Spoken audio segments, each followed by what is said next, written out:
लड़का यहाँ पर तैयारी के दौरान रहता था। वो यूपीएससी का छात्र था, अकेले रहता था। उसका 4th फ्लोर पे बिल्डिंग थी, सबसे ऊपर वाला उसका फ्लैट था। एक दो बार बाहर उसका मिलना, हम लोगों का नमस्ते, सीनियर जूनियर का एक संबंध, परंपरा, वो सब उस आधार पे हम लोग जानते थे। 6 अक्टूबर को रात में लगभग 3 सवा 3 के करीब बहुत भारी ब्लास्ट होता है, आग को बुझाया जाता है।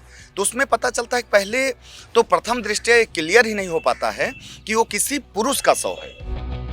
रामकेश मीना हत्याकांड में जो है एक नया पहलू देखने को मिला, जहां रामकेश मीना पर आरोप ये भी है कि वो तमाम लड़कियों के अश्लील फोटो वीडियोस जो है अपने पास रखा था, जिसके विरोध में उसकी गर्लफ्रेंड का उससे झगड़ा भी हुआ था। अमृता चौहान जो कि फॉरेंसिक साइंस की स्टूडेंट थी और लगातार जो है वो अपने फॉरेंसिक दिमाग को लगाते हुए इस पूरे घटना को अंजाम दिया है।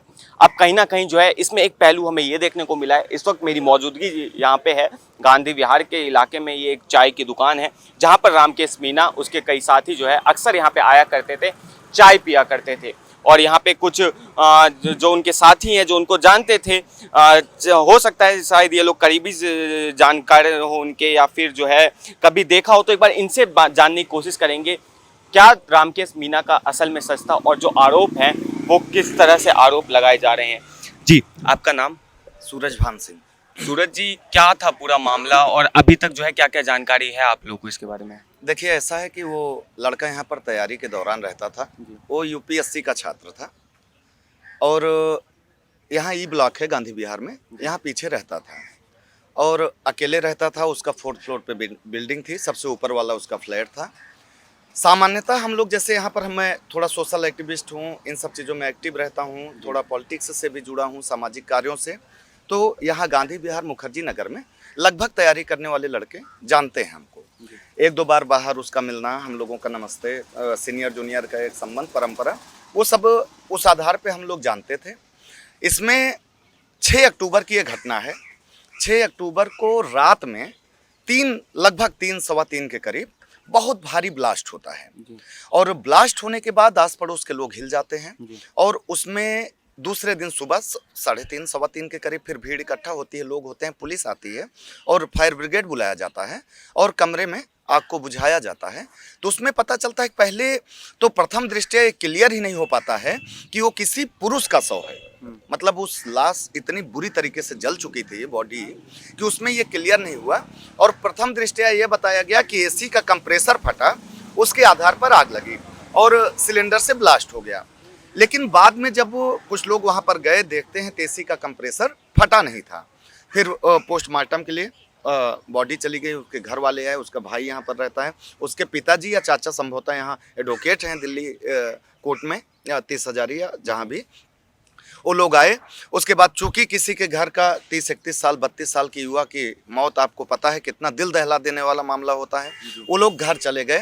और इसके बाद 5-6 दिन 7 दिन बाद ये थोड़ा सा मामला संदेहास्पद लग रहा था, क्योंकि फॉरेंसिक की टीम भी जांच करने आई थी। तब तक पुलिस बाहर किसी को ऐसी जांच का कोई रिपोर्ट नहीं देती है। तो संदेहास्पद लगने के आधार पर फिर उसका भाई, रामकेश मीना का भाई यहाँ पर आता है। वो एक दो लोगों से संवाद करता है, बातचीत करता है, तो उसको मामला कुछ संदिग्ध लगता है और तब वो पुलिस से जब कार्यवाही की मांग करता है, पुलिस वहाँ पर जाती है और अचानक से, ये 7-8 दिन बाद की बात है, 9 दिन, जब वो उसकी डेथ हुई, मृत्यु हुई, उसके बाद जब सीसीटीवी को खंगाला जाता है तो उसमें 2 चीज़ें बहुत ही ज़्यादा संदेहास्पद नजर आती हैं। एक तो ये, जिस लड़की अमृता चौहान का नाम लिया जा रहा है वो मुरादाबाद से बताया जा रहा है, वो लड़की इस लड़के के साथ अक्सर गांधी विहार में चाय पीने के दौरान बाहर देखी गई थी। बाहर उठना, हाँ, बाहर घूमना, उठना बैठना। तो चूंकि ये ऐसा इलाका है, क्षेत्र है, मुखर्जी नगर तैयारी से जुड़ा है, यहाँ पर नॉर्मल सी बात है, लड़के लड़की मित्र होते हैं, बाहर बैठते हैं, पढ़ाई का डिस्कस, तमाम चीज़ें, लोग घूम रहे हैं, साथ में उठ बैठ रहे हैं। तो ये कोई यहाँ पर बहुत ये सामान्य सी बात है, ऐसा नहीं बहुत अप्रत्याशित था। लेकिन उसके बाद उस सीसीटीवी में जो बात आती है उसमें ये निकल के आता है कि वो लड़की लगभग 12 से 12:30 के बीच उसके कमरे पे एंटर की थी और वो बैग लेकर गई थी। उसके 10-15 मिनट बाद 2 लड़के कमरे में एंटर करते हैं और करेक्ट 2:30 बजे, 2:30 से 2:45 के बीच में वो लड़की एक लड़के के साथ बैग छोटा हो गया होता है और निकलती सीसीटीवी में जो क्लियर है वो बाहर निकलती है और चली जाती है। अब इसमें मामला ये आता है कि आखिर इतनी रात में वो लड़की गई क्यों। संदेह के आधार पर और सीडीआर निकलवाई गई, कॉल डिटेल जब निकलवाया पुलिस वालों ने तो पता किया कि उस लड़की से इसका कुछ मामला था। मामला क्या था? लोग कह रहे हैं गर्लफ्रेंड थी, फ्रेंड थी, जो सुनने में वास्तविक रूप से जो फैक्ट सुनने में आया पुलिस के द्वारा, मीडिया के द्वारा और उससे जुड़े लोगों के द्वारा, वो लड़की पहले किसी की टच में थी, किसी से उसका रिलेशन था, वहाँ से रिलेशन गड़बड़ होता है या जो भी होता है, ये लड़की रामकेश मीणा के फ्रेंडशिप में आती है, इससे इसका जो भी गर्लफ्रेंड का संबंध बनता है, जैसा भी आना जाना होता है, और अचानक से इस लड़की का कहना है पुलिस के बयान में कि लड़की का कहना था कि मेरे यहाँ आने जाने के दौरान रामकेश ने मेरे साथ रहने के दौरान मेरी कुछ फोटोज और वीडियोज बना रखी थी, अपने फ़ोन में रखा था।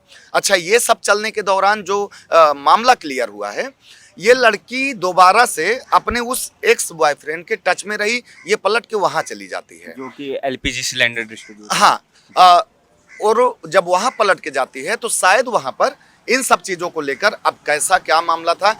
दूसरे दिन ही रामकेश मीणा को घर जाना था और इसके पहले एक बयान आया था रामकेश मीणा के पिताजी के द्वारा, जो पता चला कि उनके लड़के ने 4-6 दिन पहले कॉल पर उनसे सामान्य तौर पर बोला था कि पापा मुझे डर लग रहा है, मेरे साथ मुझे कोई लड़की ब्लैकमेल कर रही, जैसा कि उसका नाम लेके बताए होंगे वही। तो उसके पिताजी ने कहा कि बेटा घर आ जाओ। टिकट हो रखी थी।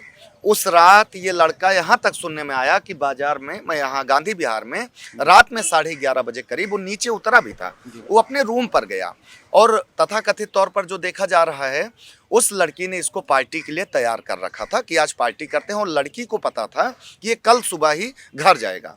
तो इनका जो ये मर्डर का प्लान था, ये पहले से ये प्लान लड़की ने बना रखा था अपने दोस्त के साथ।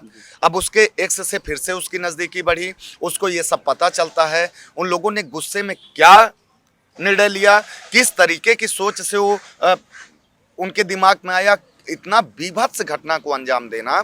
वहाँ पर बताया जा रहा है फोरेंसिक के द्वारा और पुलिस के द्वारा कि उस लड़के के साथ ही लोग रहे, उसके बाद उसका हाथ मुंह बांधा, उसको सिगरेट से जला के टॉर्चर किया गया, उसकी लाश पर उसके ही रूम का घी रखा था डिब्बे में, उस घी को डाला गया, चीनी को डाला गया, उसकी लाश को जलाया गया।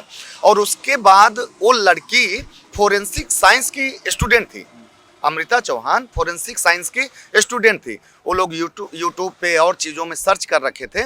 इतना सब जघन्यतम कांड को अंजाम देने के बाद इन्होंने सिलेंडर का नोजल पाइप खुला छोड़ दिया और धीरे से वहाँ पर आग तीली ऐसा कुछ लगा के ये लोग निकल आए, ताकि ये हत्या न लगे, ये एक आकस्मिक दुर्घटना या ऐसा प्रतीत हो कि सिलेंडर फटने से उस लड़के की मौत हो गई। यही पूरा मामला था। लेकिन पुलिस ने जब कड़ाई से इनसे पूछताछ किया तो ये सारी बातें खुल के सामने आई। लेकिन यहाँ पर जब बात करने की बात आती है, मर्डर और हत्या, ये सब बोलना और सुनना बड़ा आसान होता है, लेकिन किसी के घर का एक 31-32 साल का युवा मर जाए, जैसे यहाँ पर आप देखते हैं दिल्ली पुलिस की महिलाओं को लेकर गाइडलाइन बहुत ही, आप पत्रकार हैं आपको पता होगा कि सख्त है, उसकी एडवाइजरी भी बहुत सख्त है। ऐसा भी हो सकता था कि अगर वो पुलिस से शिकायत करती या महिला वुमेन हेल्पलाइन में या साइबर सेल में, तो उसको डांट के मार के वीडियो डिलीट करवा दिया जाता। और लेकिन इस तरीके से जघन्यतम कांड को अंजाम देना, या तो, और ये भी एक घटना आप सोचिए, बड़ी अजीब बात है, जब ये कांड में लड़की पकड़ी गई, पत्रकारों ने उनके पिताजी के बारे में पता किया, पुलिस ने भी खोजबीन किया, तो उनके पिताजी का 1 साल पहले ही पेपर में और जगह पे ये पहले से बयान था कि मेरा अपनी लड़की से कोई लेना देना नहीं है और मेरा व्यक्तिगत तौर पे, कथित तौर पर कोई संबंध नहीं रहेगा। बेदखल कर दिया था। अच्छा, इसमें बात ये भी सामने आ रही है कि लड़की उस लड़के के साथ लिव इन रिलेशनशिप में रहा करती थी, कहाँ तक सच है बात? देखिए, लिव इन का क्या है कि इसमें 2 बात है। वो लड़की फॉरेंसिक साइंस की स्टूडेंट थी, प्रॉपरली यहाँ नहीं रहती थी, वो कहीं और रहती थी, कोर्स करती थी, शायद नोएडा या कहीं रहती थी। हाँ, आती जाती थी, रुकती थी। अब उसको आप लिव इन नाम दे सकते हैं या क्या कह सकते हैं। हम लोग तो गांव से आए, इलाहाबाद विश्वविद्यालय से पढ़े, फिर दिल्ली मुखर्जी नगर आए, हमने यहाँ पर आके कल्चर देखा। हम लोग तो नॉर्मल, हम लोग हैं, दोस्ती एक नॉर्मल तौर पे जानते हैं, लिव इन का क्या आशय है, कैसे। हाँ, वो लड़की आती जाती थी, ये मतलब श्योर है, ये कन्फर्म है, क्योंकि अगर ना आती जाती होती तो लड़की अचानक से उसके रूम पर क्यों जाती, और पहले से भी रुकते रहें ये लोग। अच्छा, कहीं न कहीं जो है रामकेश मीना पे जो है और भी लड़कियों के अश्लील फ़ोटो वीडियोज़ होने के आरोप हैं। रामकेश मीना यहाँ पे इस चाय दुकान पे आया जाया करते थे। अमृता चौहान के साथ आपने देखा है, समाज सेवक हैं आप, लोगों से घुलना-मिलना आपका काम है। क्या रामकेश मीना के बारे में उनके किसी और साथी के द्वारा आपने कभी सुना कि रामकेश मीना की कोई और गर्लफ्रेंड रही हो या किसी को ब्लैकमेल करते हो फ़ोटो वीडियोज़ के ज़रिए? यार ये तो बड़ा व्यक्तिगत मामला है। हम लोगों का जो सामाजिक सेवा के तौर पर अगर आप जोड़ रहे हैं, घुलना मिलना बस इतना होता है कि अगर किसी को प्रॉपर वे में कोई काम है, हम जिस लायक हैं, अगर कोई इस क्षेत्र में, हम लोग ये भी कोशिश करते हैं, अभी आप देखते होंगे कितनी घटनाएं हमारे तैयारी करने वाले अभ्यर्थी छात्र भाई के साथ सुसाइड की घटना को लेकर था। तो हम लोग क्या है कि एक पॉजिटिव संवाद, सकारात्मक संवाद हर छात्र से, हर व्यक्ति से करने की कोशिश करते हैं कि कहीं से वो अगर अवसाद में है किसी चीज़, तो घुलना मिलना यहीं तक। और हमारा थोड़ा इन सब मामलों को लेकर दृष्टिकोण अलग है। वो लोग आपस में क्या हैं, किसी का व्यक्तिगत मामला है। लेकिन हाँ, ये आपने ठीक कहा कि रामकेश मीना के साथ बाहर प्रॉपर्ली एक दो लड़कियों के साथ उठना बैठना देखा गया। अब उनका गर्लफ्रेंड थी कि नहीं थी, इस बात की पुष्टि नहीं कर पाऊंगा, लेकिन जो लड़की का बयान है पुलिस के द्वारा जो पता चला है, उसमें ये स्पष्ट है कि और लड़की के टच में था।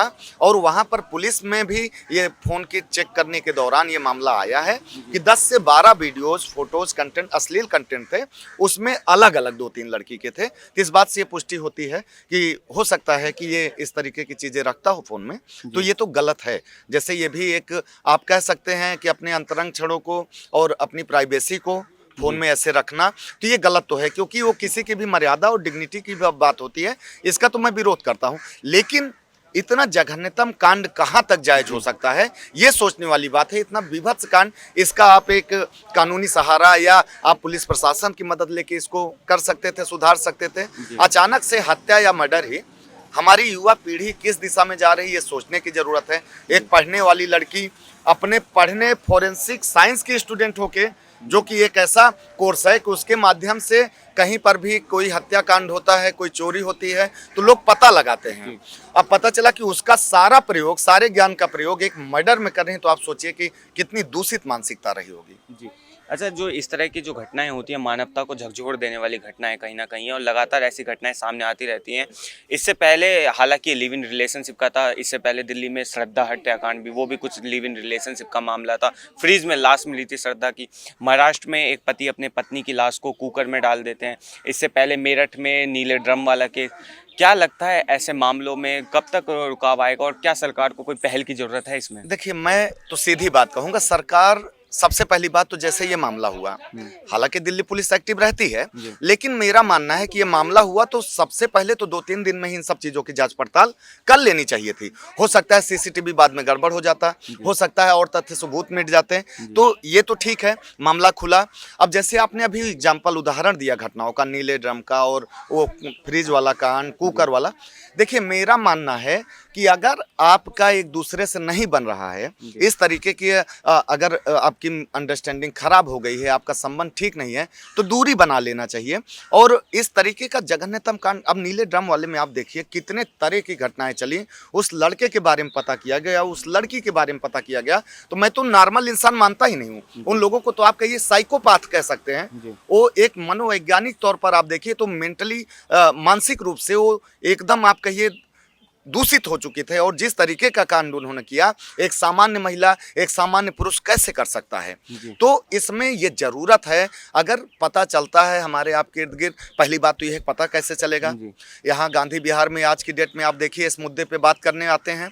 मुझे बड़ा अजीब लगता है कि यहाँ यूपीएससी सिविल के अभ्यर्थी रहते हैं, तैयारी करते हैं संघ लोक सेवा आयोग की, कितने राज्य आयोग, सेवा आयोग की तैयारी कर रहे हैं। और इन सब मुद्दों पे बात करने की बात छोड़िए, आपके आस पड़ोस में कोई चीख रहा है, चिल्ला रहा है, कमरे से आवाज आ रही है, इस बात पे जाने के लिए नहीं तैयार हैं। भैया हमसे क्या मतलब, कौन क्या कर रहा है? तो हमारे आस पड़ोस में इन सब चीज़ों का भी ख्याल रखना पड़ेगा। और दूसरी बात, इस तरीके के जो एक साइकी होती है, मानविकी होती है, उसको आसानी से पता करना बड़ा मुश्किल होता है। तो मेरा मानना है कि युवा पीढ़ी कृपया इस अवसाद की तरफ न जाए। यहाँ जो काम करने आए हैं पढ़ें, आपको संबंधों में अपने स्थिरता नज़र आ रही है, डिग्निटी मेंटेन है तो रहिए, और नहीं तो आप स्वेच्छा से डिसीजन लीजिए। इस तरीके का कदम उठा के एक घर का चश्मो चिराग मिट गया, वहां पर उस लड़की के चक्कर में 2 लोग मर्डर में शामिल हुए, उनका सब कुछ बर्बाद हो गया। अब बताइए हासिल क्या हुआ किसको? एक किस मनः संतुष्टि के लिए कौन सा आप ऐसा हासिल कर लेते, इतना बीभत्स और जघन्यतम कांड आपने अंजाम दिया। जी, ये थे हमारे साथ सूरज भान सिंह, जो कि गांधी विहार के इस इलाके में लगातार समाज सेवा का काम भी करते हैं और छात्रों से इनका घुलना मिलना मेल जुल जो है लगातार रहता है।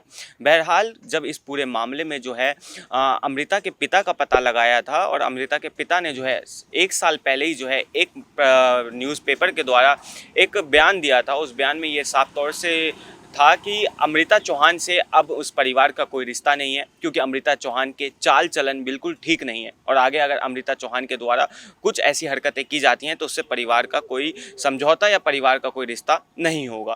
बहरहाल इस वक्त ये मेरी मौजूदगी गांधी विहार में थी, जहाँ पर इस पूरे हत्याकांड में जो है कई और गुत्थी सुलझने का जो है और जानने का मौका मिला और सूरज भान सिंह, जो कि यहाँ के यूथ एक्टिविस्ट हैं, इनके द्वारा जो है कई और नई बातों के बारे में पता भी मिला। बहरहाल इसको लेकर आप अपनी राय कमेंट में लिखिए और ऐसी तमाम अपडेट्स के लिए देखते रहिए पंजाबकेसरी.com दिल्ली। धन्यवाद।